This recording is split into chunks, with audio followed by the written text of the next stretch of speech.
तो प्यारे विद्यार्थियों, आप सभी को मेरा एएमजी एजुकेशन क्लास एज के ऑनलाइन प्लेटफॉर्म पर हार्दिक नमस्कार। आप सभी का स्वागत। एएमजी एजुकेशनल क्लास एज एक ऑनलाइन क्लासेज की दुनिया में एक नया प्लेटफॉर्म है जहां पे आपको बेहतरीन क्वालिटी एजुकेशन मिलेगी, चाहे वो मैथ सब्जेक्ट की हो, चाहे वो रीजनिंग सब्जेक्ट की हो। हर सब्जेक्ट का सब्जेक्ट एक्सपर्ट आपको यहाँ पे टीचिंग देगा। तो आप इन वीडियोज को एंजॉय कीजिए। बेहतरीन से बेहतरीन सवाल आपको करवाए जाएंगे, मेथड एक से बढ़कर एक आपके सामने डिस्कस किए जाएंगे। तो आप इन सारे मेथड्स को समझिए और अच्छे से प्रैक्टिस कीजिए।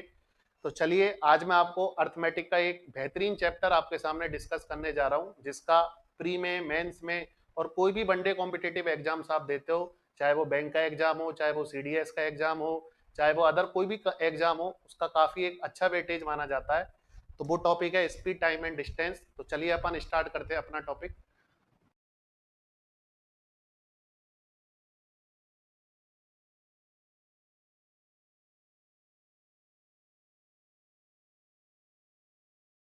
देखिए दोस्तों, स्पीड का मतलब होता है चाल।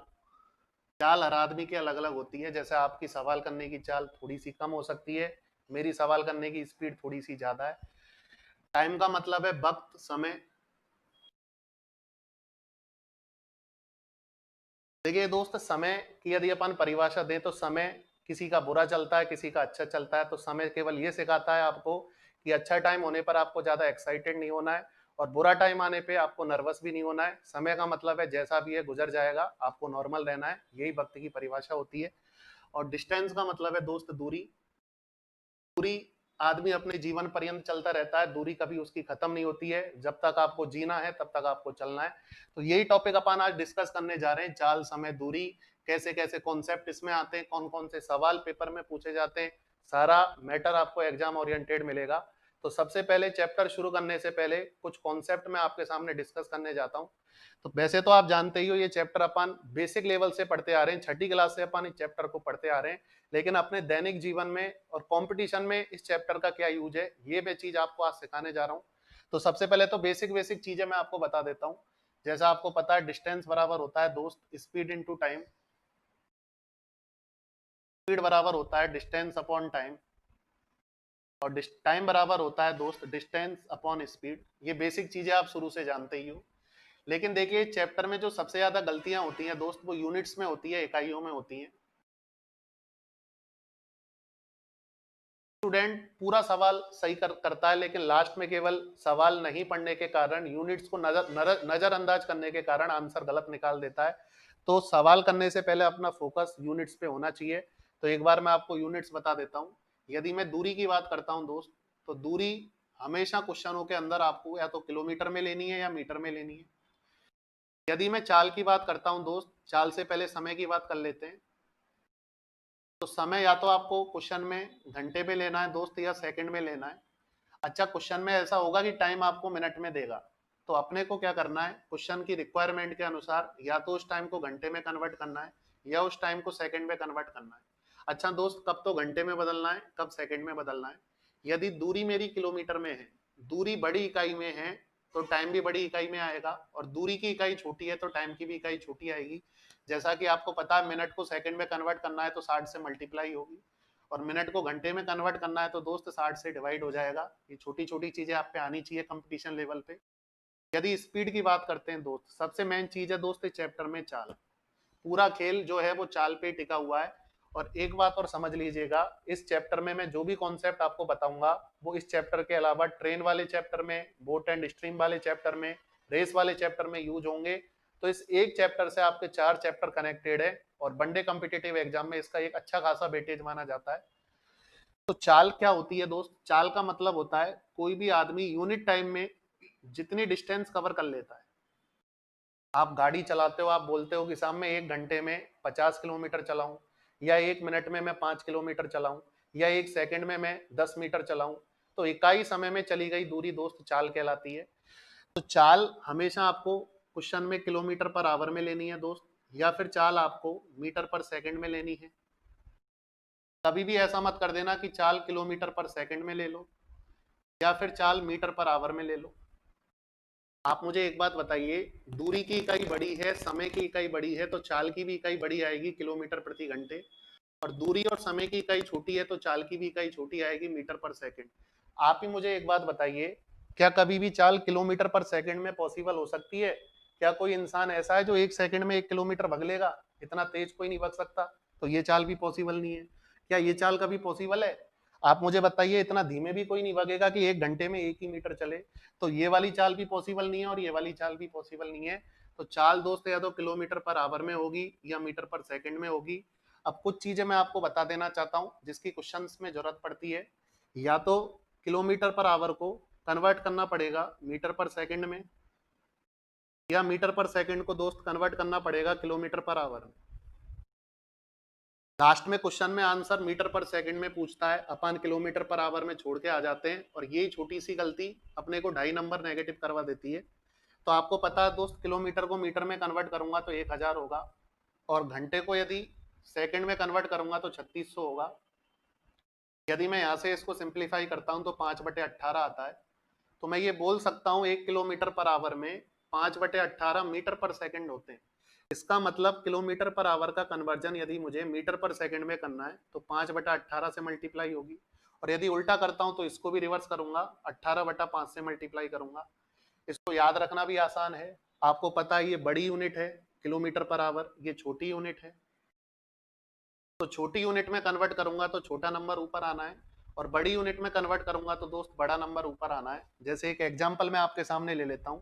मान लीजिए दोस्त चाल है 20 मीटर पर सेकंड और मुझे कन्वर्ट करना है किलोमीटर पर आवर में। तो आप मुझे बताइए, बड़ी यूनिट में कन्वर्ट करना है तो दोस्त 18/5 से मल्टीप्लाई करूंगा तो ये कटेगा 4 बार, तो 72 किलोमीटर पर आवर मेरी स्पीड होगी। तो ये बेसिक ज्ञान आपको होना चाहिए। अब अपन चलते हैं दोस्त कॉन्सेप्ट की तरफ जिस पर ये पूरा चैप्टर टिका हुआ है। देखिए, कोई सा भी सवाल इस चैप्टर का आपके पेपर में आता है तो 3 ही कॉन्सेप्ट मेजर होते हैं। या तो दोस्त क्वेश्चन में डिस्टेंस सेम होगी, दूरी समान होगी, या मीटिंग टाइम समान होगा, मिलन का समय समान होगा, या स्पीड सेम होगी। पूरा चैप्टर 3 ही कॉन्सेप्टों पे टिका हुआ है। तो पहले तो मैं आपको कॉन्सेप्ट समझाता हूँ, फिर अपन सवालों पे आएंगे। देखना क्वेश्चन कॉन्सेप्ट क्या है।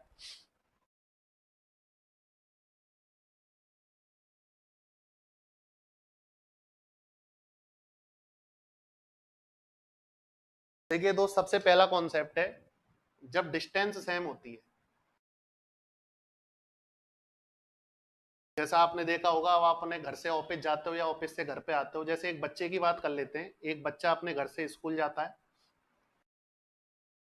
और स्कूल से घर वापस आता है। मान लीजिए पहले दिन वो दोस्त S1 की स्पीड से गया और नॉर्मली उसे जाने में टाइम लगा T1, और जब वो स्कूल से वापस आया तो S2 की स्पीड से आया और मान लीजिए उसे टाइम लगा T2। तो आप देख रहे हो कि दोनों ही केस में जो उसने डिस्टेंस चली है वो सेम चली है। जो डिस्टेंस है वो सेम है। मैं पूछूं जाते समय कितनी डिस्टेंस कवर की है, आप बोलोगे डिस्टेंस बराबर होगा स्पीड गुना टाइम। S1 की चाल से चला और T1 टाइम लिया, आते समय वो S2 की चाल से चला और T2 टाइम लिया, और दोनों ही केस में डिस्टेंस सेम है। दूरी को मैं बराबर कर देता हूँ। तो यहाँ से आप देख रहे हो S1 और S2 का रेशो आएगा दोस्त वो T2/T1 आएगा। यही बात आपको सीखनी है कि जब भी सवाल में दूरी समान होगी तो जो अनुपात चाल का होगा उसका उल्टा समय का होगा। दूरी सेम होने पर, डिस्टेंस सेम होने पर जो टाइम और स्पीड होती है उसमें इनवर्स रिलेशनशिप होता है। ये चीज आपको समझनी है। सीधी सी बात है, आप अपने घर से कोचिंग आते हो, यदि आपकी स्पीड ज्यादा है तो जल्दी पहुंचोगे, टाइम कम लगना है। स्पीड कम है, धीरे धीरे चलोगे, टाइम ज्यादा लगना है। आप देखना इस छोटे से कॉन्सेप्ट के ऊपर कितने बेहतरीन सवाल आजकल पेपर में पूछे जाते हैं।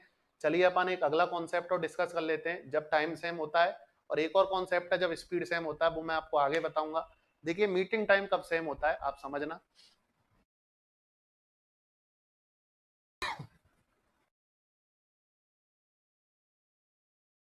कॉन्सेप्ट नंबर 2, जब मीटिंग टाइम सेम हो।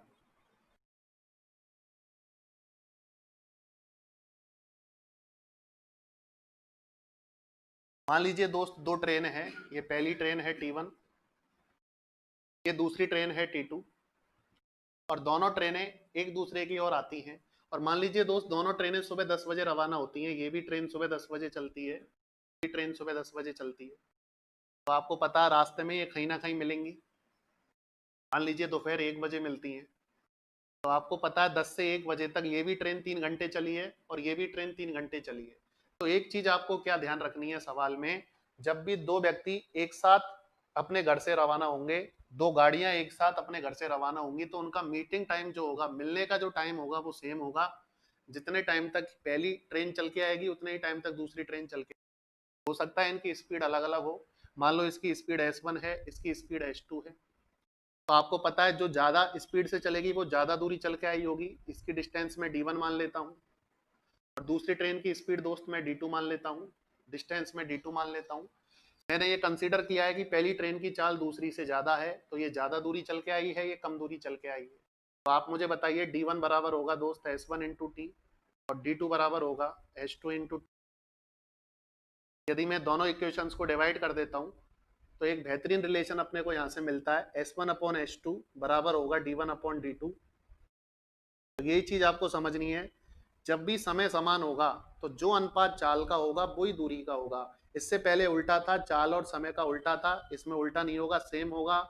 जो रिलेशन चालों में होगा वही रिलेशन दूरी में होगा। चाल और समय एक दूसरे के सेम होंगे, दोनों का अनुपात समान होगा।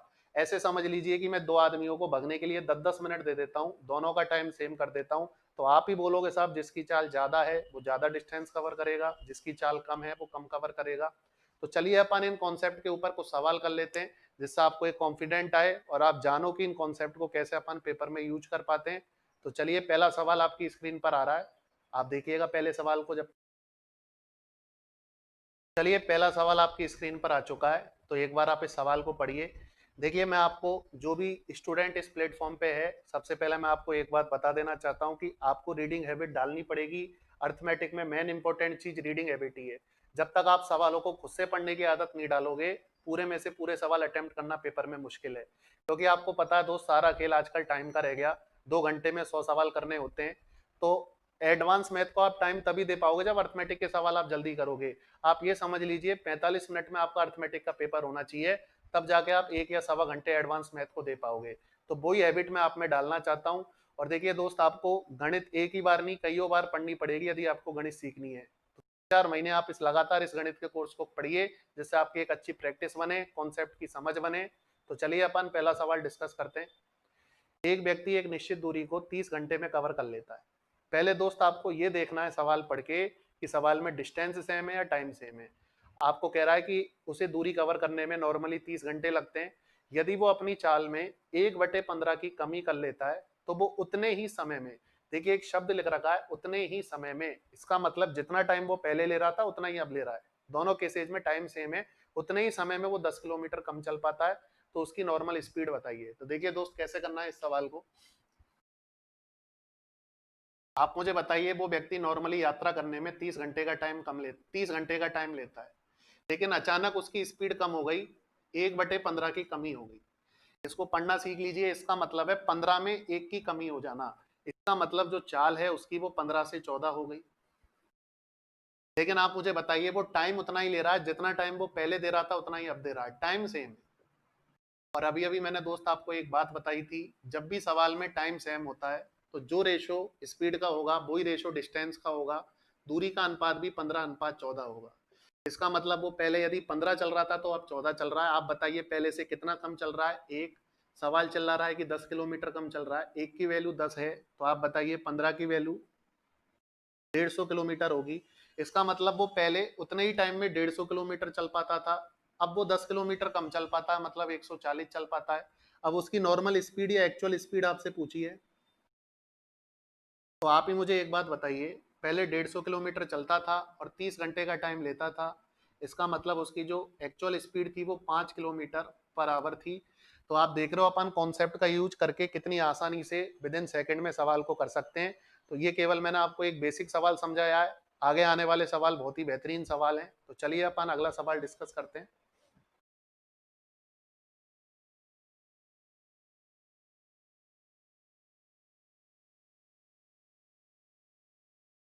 चलिए दोस्त, सवाल नंबर 2।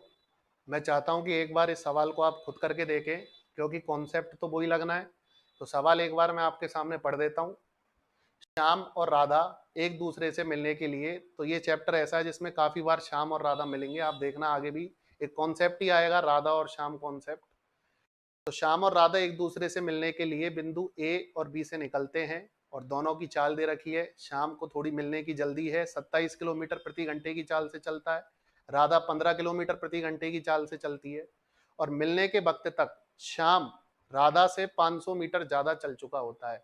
तो पहले तो आप इस बात को नोटिस करिए कि दोनों ने एक साथ चलना शुरू किया था, श्याम और राधा ने।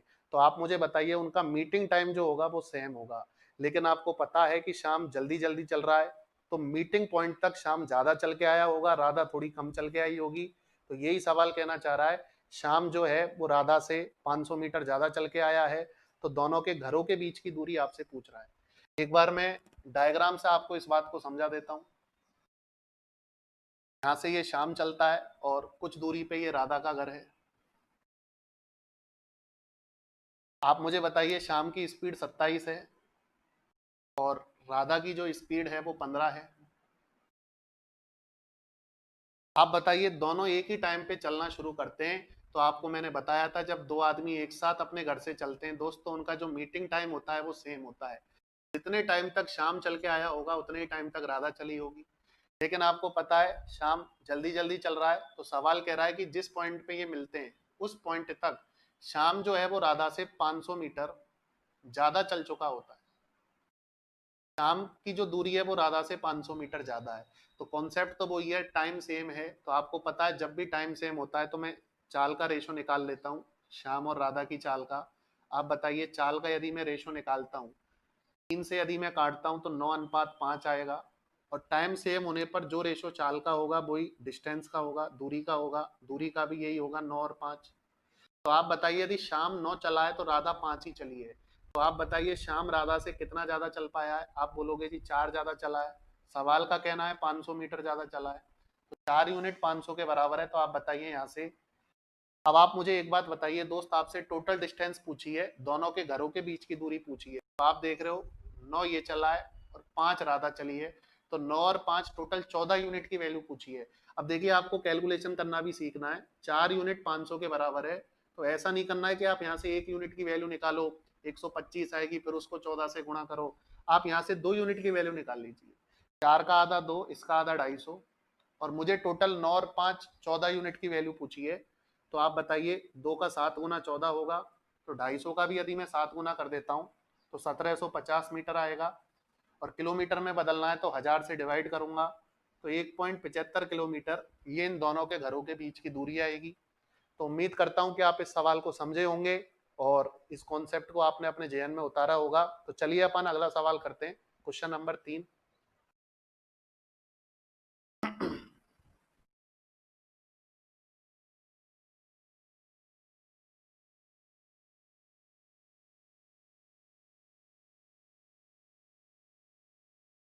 देखो दोस्त, तीसरा सवाल भी बहुत ही बेहतरीन सवाल है। ये एक सवाल एसएससी के एग्जाम में पहले आ चुका है और काफी सारी एग्जाम्स में भी ये सवाल आ चुका है। सवाल एक बार मैं पढ़ देता हूँ, आप लैंग्वेज को ध्यान देना। देखिए दोस्त, सवाल बड़ा है, इसका मतलब ये बिल्कुल भी नहीं है कि सवाल टिपिकल है। तो आप देखना इस सवाल को। दो लोग पी और क्यू एक ही बिंदु ए से बिंदु बी की ओर चलना शुरू करते हैं। ए और बी के बीच की दूरी दोस्त 90 किलोमीटर पर आवर है। दोनों आदमी एक ही बिंदु से चलते हैं, एक साथ चलते हैं। तो आपको पता है मीटिंग टाइम सेम होगा, एक साथ चल रहे हैं। तो आगे आपसे कह रहा है कि पी की चाल 26 है, क्यू की चाल 46 है। तो आपको पता है क्यू सबसे पहले पहुंच जाएगा बी पर। तो क्यू बी पर पहुंचता है और लौटते समय वापस पी को मिलता है। और जिस बिंदु पे पी को मिलता है वो बिंदु बी से x किलोमीटर की दूरी पर है। तो x की वैल्यू आपसे पूछी है। तो कुछ लोग को मैं डायग्राम के थ्रू इस बात को बता देता हूं, जो लोग नहीं समझ पाए। देखना क्वेश्चन नंबर 3। देखिए दोस्त, होता यह है कि दो आदमी पॉइंट ए से पॉइंट बी पे जाना चाहते हैं। पी और क्यू एक साथ पॉइंट ए से रवाना होते हैं। क्यू की चाल ज्यादा है पी से, तो आपको पता है क्यू पहले ही पहुंच जाएगा। और पहुंचने के बाद क्यू वापस चल देता है। और जितने टाइम तक क्यू यहाँ से यहाँ तक चल के आया है उतने टाइम में पी यहाँ से यहाँ तक ही पहुंचा है। दोस्त, ये जो मैं रूट बना रहा हूँ ये तो पी का रूट है, और ये वाला जो रूट बना रहा हूँ दोस्त, ये वाला, ये पूरा क्यू का रूट है। तो जितने टाइम में क्यू यहाँ से यहाँ तक चल के आया है उतने टाइम में पी यहाँ से यहाँ तक ही चला है। आप मुझे एक बात बताइए, अच्छा ए और बी के बीच की जो डिस्टेंस दे रखी है दोस्त वो 90 किलोमीटर दे रखी है। और आपको पता है दोनों व्यक्तियों ने बराबर बराबर टाइम तक यात्रा की है। अब जब आपको पता है टाइम सेम होता है, तो जो रेशो उनकी स्पीड का होगा दोस्त, वही रेशो उनकी डिस्टेंस का होगा। तो आप मुझे बताइए, एक तरफ पी और एक तरफ क्यू की बात करता हूँ। अच्छा, सवाल ने एक बात और बोली है दोस्त, जिस पॉइंट पर ये मिलते हैं वो पॉइंट बिंदु बी से x किलोमीटर की दूरी पर है। ये जो डिस्टेंस है सवाल में, ये x है, इस x की वैल्यू आपसे पूछ रहा है। तो आप मुझे एक बात बताइए, यदि मैं चाल की बात करता हूँ, पी की चाल 26 है और क्यू की 46 है, यदि मैं चाल का रेशो निकालता हूँ तो दोस्त 13:23 आएगा। और दोनों आदमियों ने बराबर बराबर टाइम तक यात्रा की है, तो जो रेशो चाल का होगा वही दूरी का होगा, दूरी का अनुपात भी 13:23 होगा। अच्छा, आप मुझे बताइए, ये पी की दूरी है, यहाँ से यहाँ तक पी 13 चला है, और क्यू की जो दूरी है दोस्त वो 23 है।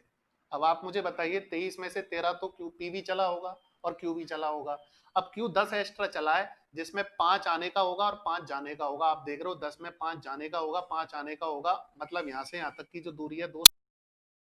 अब आप ही मुझे बताइए, ए से बी तक की टोटल दूरी 13 और 5 18 हो गई, जिसकी वैल्यू सवाल में 90 किलोमीटर है। तो आप मुझे बताइए, 18 पंजे 90, एक यूनिट 5 किलोमीटर के बराबर हो गया। और मुझसे 5 यूनिट की वैल्यू पर बोला गया, 5 यूनिट की वैल्यू क्या है, एक यूनिट 5 किलोमीटर के बराबर है, तो 5 यूनिट 25 किलोमीटर के बराबर होगा। इसका मतलब जिस पॉइंट पे इनकी मुलाकात होती है वो पॉइंट बिंदु बी से 25 किलोमीटर की दूरी पर है। यदि इसी पॉइंट की बिंदु ए से डिस्टेंस पूछी होती, मैं टोटल डिस्टेंस में से 25 माइनस कर देता तो पॉइंट ए से डिस्टेंस आ जाती। तो ऐसा सवाल पहले भी आ चुका है पेपर में। तो उम्मीद करता हूं आप इस सवाल को समझे होंगे। तो चलिए अपन नेक्स्ट क्वेश्चन डिस्कस करते हैं।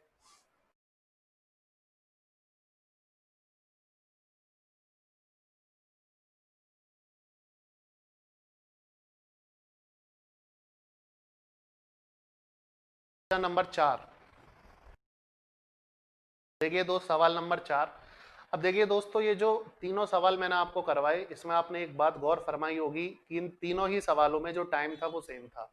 अब कुछ सवाल अपन ऐसे डिस्कस करते हैं जिसमें डिस्टेंस सेम होती है। जैसे आप चौथा सवाल देखिए, एक व्यक्ति एक निश्चित चाल से एक निश्चित दूरी चलता है, वह अचानक अपनी चाल में 16.25% की कमी कर देता है, तो वह 5.2 मिनट की देरी से अपने गंतव्य स्थान पर पहुंचता है। तो इस दूरी को तय करने के लिए उसके द्वारा लिया गया वर्तमान समय बताइए। देखिए दोस्त, इस सवाल में डिस्टेंस सेम है।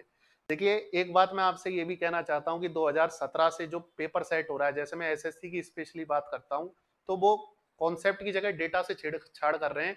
वो डेटा को कुछ इस तरीके से सेट कर रहे हैं कि कैलकुलेशन थोड़ी सी टिपिकल बने। तो आपको कॉन्सेप्ट के साथ अब कैलकुलेशन पे भी फोकस करना है, क्योंकि मेन काम है टाइम बचाना। यदि आपकी कैलकुलेशन स्ट्रांग होगी तो आपका टाइम बचेगा।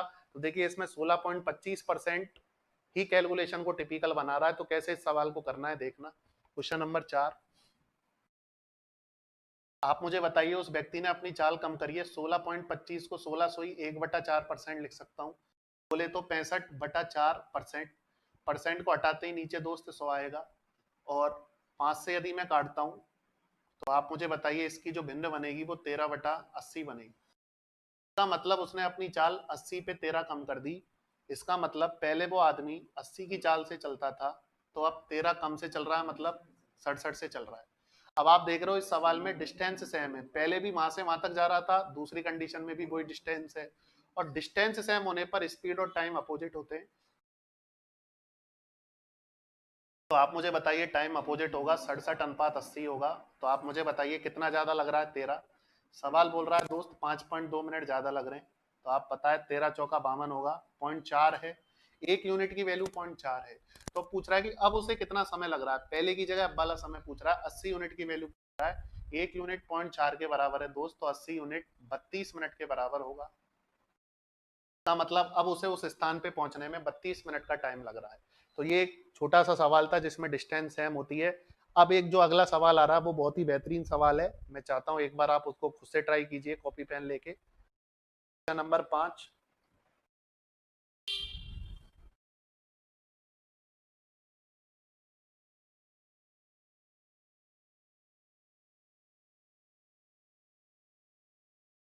देखिए ऐसे सवाल यदि आप पहले से ही प्रैक्टिस करके जाओगे तो वहां पे आप बिल्कुल लिमिटेड टाइम में सवालों को कर पाओगे, आपको सवाल बिल्कुल नया सा नहीं लगेगा। तो आजकल ऐसे ही सवाल आ रहे हैं जिसमें परसेंटेज डेटा का यूज हो रहा है, परसेंटेज भी आपको काफी अच्छे से आनी चाहिए। हालांकि ये सारी परसेंटेज को फ्रैक्शन में कैसे बदलते हैं, कैसे इनको याद रखना है, वो सारी चीज भी पढ़ाऊंगा आपको। तो पांचवा सवाल देखिए, सवाल क्या कह रहा है, क्वेश्चन नंबर 5। कोई व्यक्ति अपनी गति को 27.27% कम कर देता है। सीधी सी बात है, स्पीड कम कर रहा है तो लेट पहुंचेगा, तो वो 66 मिनट लेट पहुंचता है। और ये पूछ रहा है कि यदि वो अपनी स्पीड 20% बढ़ा देता तो उसे अपने गंतव्य स्थान पर पहुंचने में कितने मिनट लगते। देखिए दोस्त, कैसे करना है, पहले तो मैं आपको एक बात समझा देना चाहता हूँ। 9.09% का मतलब होता है दोस्त 1/, और सवाल में दे रखा है 27.27%, मतलब 3 गुना है इसका। यदि मैं 3 गुना करता हूं तो 27.27% आएगा। तो यदि मैं इधर भी 3 गुना करता हूं तो 3/11 होगा। तो यदि कोई व्यक्ति अपनी चाल 27.27% कम कर रहा है, का मतलब वो ये कहना चाह रहा है कि उसने 11 से 3 कम कर दी। मतलब जो स्पीड है वो 11 से 3 कम करके आप बताइए 8 रह जाएगी। अब आप बताइए, डिस्टेंस है होने पर जो रेशो स्पीड का होगा उसका अपोजिट टाइम का होगा। टाइम का दोस्त 8:11 होगा।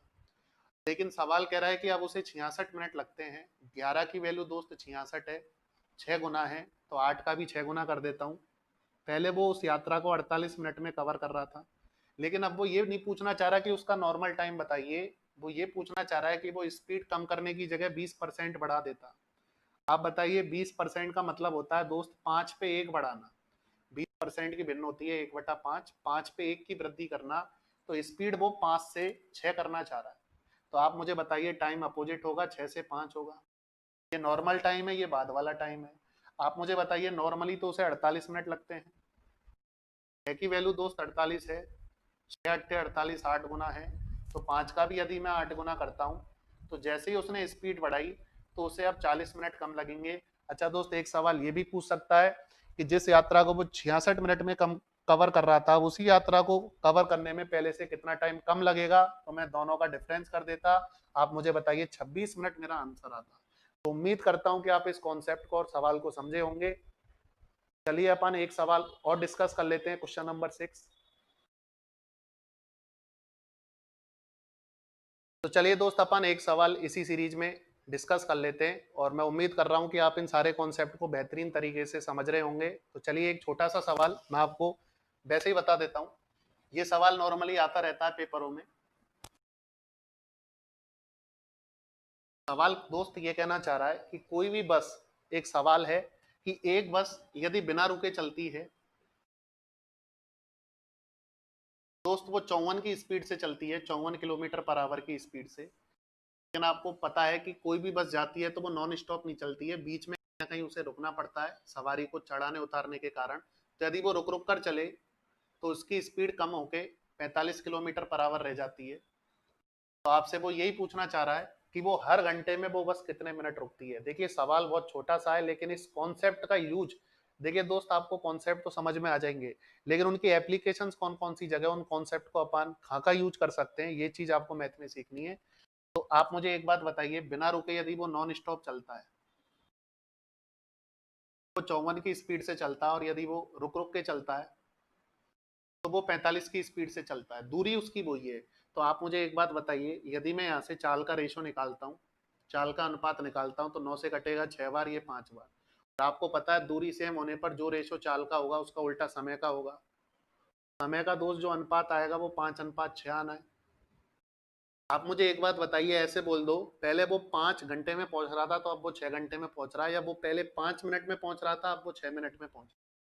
मुझे एक बात बताइए, जब वो 5 मिनट में पहुंच रहा था तो रास्ते में कहीं रुका था क्या? बिल्कुल नहीं रुका। लेकिन अब वो 6 मिनट में पहुंच रहा है, इसका मतलब ये हो गया कि वो रास्ते में कहीं ना कहीं 1 मिनट रुकता है। तो आप मुझे बताइए, जो आदमी 6 मिनट में 1 मिनट रुकता है, तो दोस्त 60 मिनट में कितने मिनट रुकेगा? आप बोलोगे जी 60 मिनट में 10 मिनट रुकेगा। और यही पूछ रहा है, 60 मिनट बोले तो 1 घंटे में वो कितने मिनट रुकता है? तो मेरा आंसर होगा 1 घंटे में वो 10 मिनट रुकता है। ये सवाल हैं जो आजकल पेपर में पूछे जाते हैं, जिनको अपन कम टाइम में कैसे कर सकते हैं, ये बात मैंने आपको बताई। दोस्त, इस सवाल को करने के फॉर्मूले भी होते हैं, शॉर्ट ट्रिक भी हो जाएंगी। शॉर्ट ट्रिक भी आपको पेपर में या किताबों में काफी जगह मिल जाएंगी। लेकिन देखिए, पेपर में आपको फॉर्मूले बिल्कुल भी याद नहीं आएंगे, आपको कम से कम फॉर्मूले में गणित करना सीखना है। तो वही चीज मैं आपको सिखा रहा हूँ। तो उम्मीद करता हूँ कि आप इन सारे क्वेश्चंस को समझे होंगे, कॉन्सेप्ट्स को समझे होंगे। और मैं लास्ट में आपसे एक ही बात कहना चाहता हूँ कि आप लगातार इन वीडियो को देखें। जिसकी गणित कमजोर है, देखिए हमारा उद्देश्य ये है कि कमजोर से कमजोर बच्चा भी गणित सीखे। तो मैं आप चाहता हूं कि आप लगातार इन वीडियोज को देखें, लगातार प्रैक्टिस करें। जब भी वीडियो को देखें तो आप कॉपी पेन साथ लेके बैठें, लाइक और शेयर। इसके अलावा आप इस वीडियो को ज्यादा से ज्यादा लाइक करें, शेयर करें। कोई डाउट होता है तो उसको कमेंट सेक्शन में करके हमसे डाउट क्लियर कर सकते हैं। तो उम्मीद करता हूं कि आप ये काम करेंगे और ज्यादा से ज्यादा इस वीडियो को एंजॉय करें।